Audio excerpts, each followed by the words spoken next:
Привет! Сегодня в видео я расскажу про новые беспроводные наушники от Oppo. На сей раз перед нами Pro-версия довольно свежей модели Enka Air 2. От своего обычного собрата Air 2 Pro отличается внутриканальным форматом, наличием фильтров ANC и функцией мультиподключения. Понятное дело, по этическим соображениям сравнивать обычную версию и Pro было бы не совсем корректно, ведь первые вкладыши, а вторые внутриканалки. Однако у моделей, кроме названия, все же есть общие черты, в большинстве своем по части дизайна.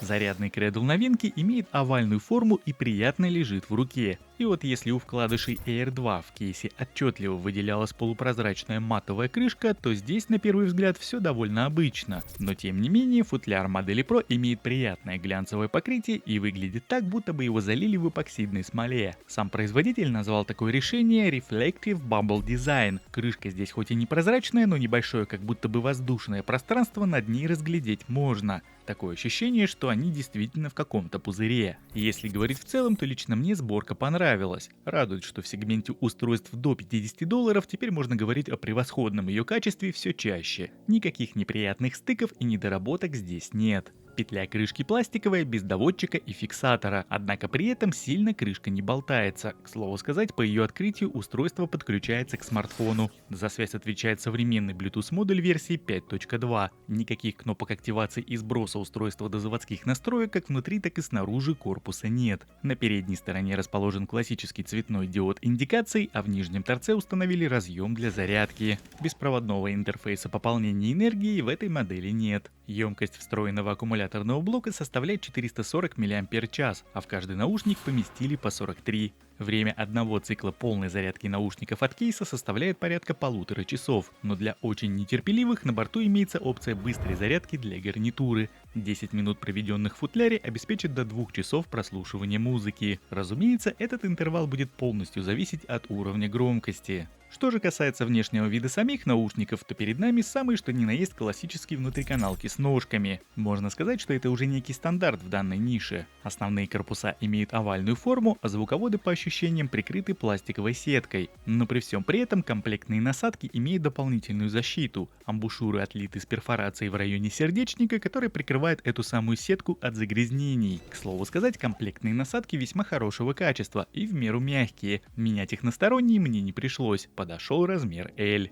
В отличие от своего вкладышного собрата Air 2, модель Pro может похвастать наличием на борту встроенных датчиков автопаузы. Они работают в обе стороны на каждом из наушников и делают это весьма корректно. Впрочем, при желании их работу можно отключить посредством фирменной программы Hey Melody. Она доступна как для Android, так и для iOS устройств в местных магазинах приложений. И вот на этом моменте лично я столкнулся с одной интересной и довольно приятной особенностью данной модели. Дело все в том, что при подключении Oppo Enka Air 2 Pro к своему смартфону OnePlus Nord CE я обнаружил всплывающую шторку анимации, а все настройки оказались доступны в самой оболочке смартфона. В общем, выглядит все так, как это обычно бывает с родными устройствами одного производителя. Да, я прекрасно понимаю, что BBK корпорация одна и что OnePlus и Oppo входят в ее состав, но такой мультибрендовой поддержки раньше я не встречал. На моем смартфоне стоит Oxygen OS, и возможно со смартфонами на Color OS эта история работать не будет. Проверить мне не на чем, но возможно кто-то в скором времени поделится в комментариях личным опытом. Со своей же стороны могу лишь дополнить, что на моем втором смартфоне Realme Narza 30 ничего подобного нет, и там как раз таки я пользовался программой Hey Melody. В любом случае, каким бы смартфоном вы ни пользовались, хоть даже под управлением iOS, на функциональность наушников это мало влияет, ведь доступные опции идентичны, но кроме разве что анимации подключения.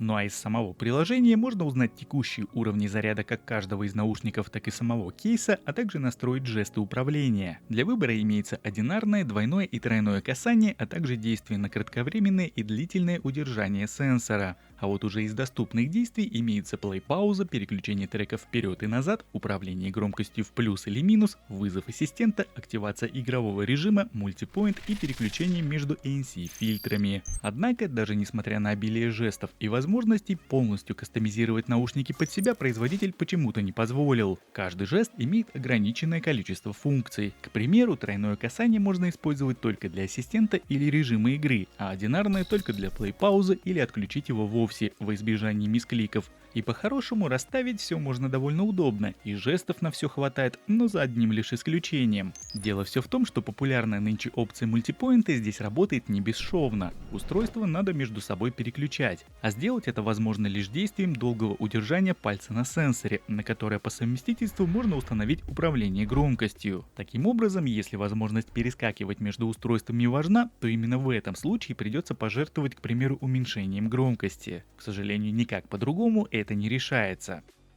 Как я уже успел отметить, с наушников можно переключаться между режимами ANC, прозрачностью и нормальным. Это делается кратковременным удержанием пальца на сенсоре. В силу того, что у меня версия для китайского рынка, то системная озвучка происходит на китайском языке женским голосом. Что же до самих сценариев работы, то здесь все максимально упрощено. Только шумодав и только проницаемость. Причем я не могу сказать, что они здесь как-то супер хорошо работают. Шумоподавление справляется с улицей, общественными местами по типу ТЦ и парков и в целом сгодится для наземного транспорта. Но вот для метро и электричек подавления шума уже хватает не сильно. Если проводить некую аналогию, то я бы сказал, что с недавно обозреваемыми мной Realme Buds Air 3 по этой части у них примерный паритет. А вот режим проницаемости, на мой слух, у Realme работает немного лучше. В Oppo улицу, конечно, слышно проезжающие машины, но вот если включить музыку даже на 50%, то этот эффект заметно так улетучивается. И при таком раскладе создается ощущение, будто ты включил обычный режим. Если же говорить непосредственно про само звучание, то здесь лучше себя проявили наушники NK Air 2 Pro. Лично для меня они звучат приятнее и насыщеннее, нежели третий Realme. За кодирование звука в них отвечает два аудиокодека на выбор, это SBC и AAC, а по аппаратной части трудятся динамические драйверы по 12,4 мм в каждом из наушников. По частотной картине все сбалансировано, в вокально-инструментальной композиции наушники отыгрывают отлично. Разумеется, и бас имеется в наличии даже в стоковом звучании. Наушники непременно подойдут практически под любой жанр музыки, но в большинстве своем, конечно же, они заточены под современную, популярную.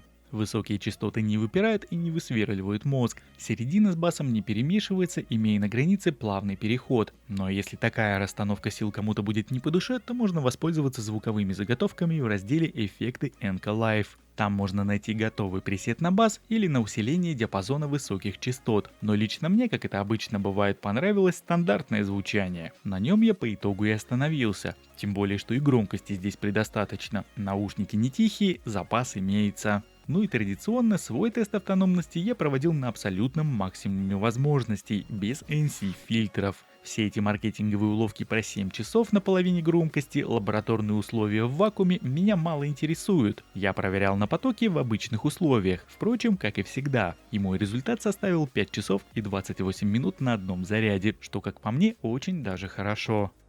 Из дополнительных возможностей, как я уже упоминал вскользь, на борту имеется опция с низкой задержкой для игр. И здесь хочу сказать отдельное спасибо производителю за указанные в спецификации 94 миллисекунды. Да, это не совсем сходится с моими реальными результатами, но хотя бы где-то рядом. И хотя бы не мифические 43 или 35 миллисекунд, как обещают некоторые производители. В своем игровом тестировании на популярных шутерах PUBG Mobile и Call of Duty Mobile я получил результат в интервале от 120 до 200 миллисекунд, что, как по мне, весьма достойно. С ютубом, разумеется, никаких проблем во время просмотра видео нет, звук идет синхронно. Ну и на этой прекрасной ноте вроде бы все самое основное про данную новинку я рассказал. Осталось только послушать, как отрабатывают встроенные в эти наушники микрофоны.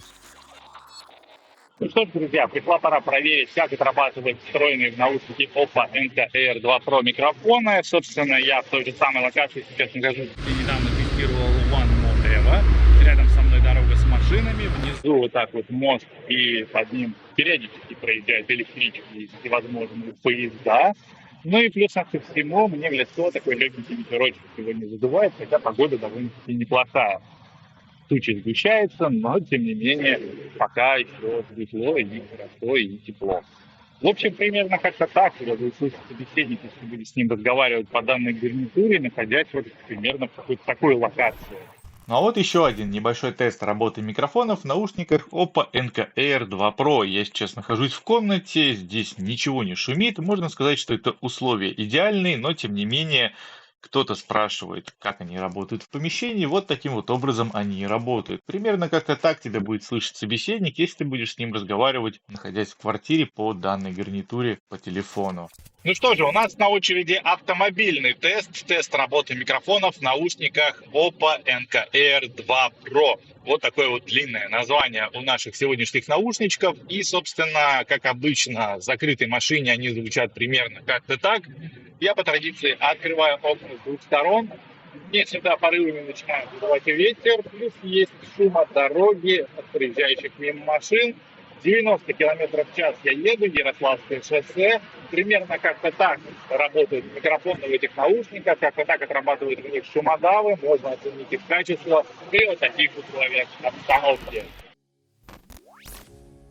Ну и подводя сегодня некий итог, могу сказать однозначно, что Oppo NKR2 Pro я считаю отличными наушниками для повседневного использования. Если учитывать их цену в районе $45, что по нынешнему курсу выходит около 3000 рублей, то большего за эти деньги требовать от устройства определенно не стоит. Я однозначно могу советовать эту новинку к приобретению, ведь это отличный среднебюджетный вариант со всем необходимым на борту. На данный момент хорошие альтернативы для этой модели могут выступать лишь Realme Buds Air третьего поколения, обзор на который был предыдущим. Ну а про эти наушники я вроде бы все, что хотел, рассказал. Спасибо за просмотр и до новых встреч. Пока-пока.